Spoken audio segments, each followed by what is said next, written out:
Hi everyone! In this video we are looking at section 4.5, solving radical equations involving square roots, as well as variables inside the radical. When we are solving equations, in this case we're going to be solving for the variable x, we have to isolate that variable. But of course there are other operations that have been done on that variable x, perhaps multiplication or division, addition, subtraction, or taking the square root.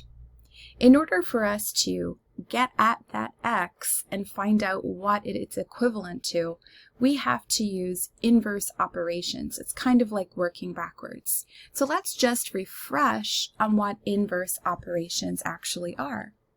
So in the case, for example, of addition, the inverse operation, or the operation that would undo the addition, would be subtraction.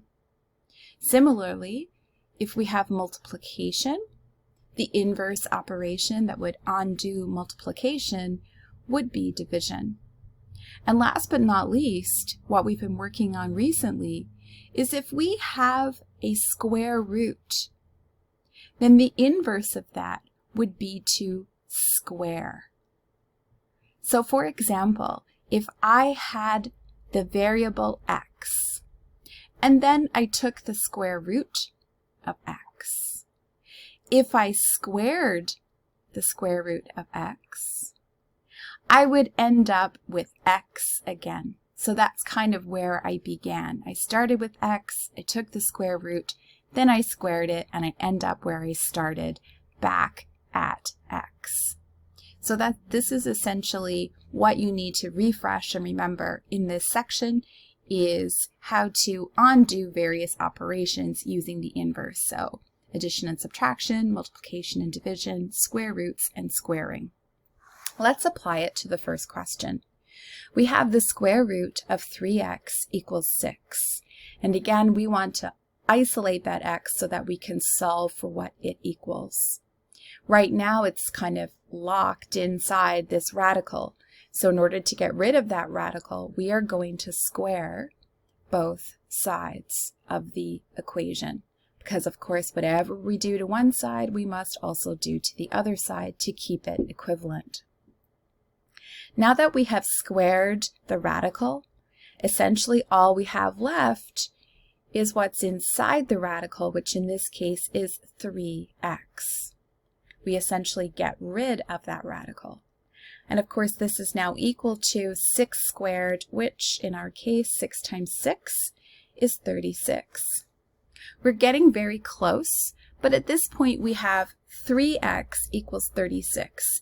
We want to know what just x equals. So because we have multiplication, right, 3 times x, we are going to use the inverse, which is division. So in our case, we are going to divide this side by whatever is multiplied, which is 3. And whatever we do to one side, we must also do to the other side.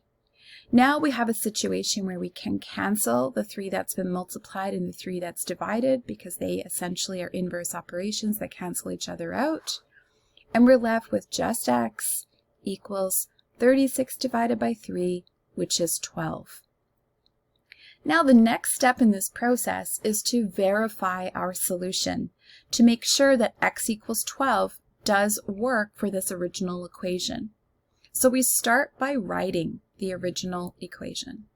The square root of 3x equals 6. And now in place of the x in our next step, we will write the answer that we found, x equals 12.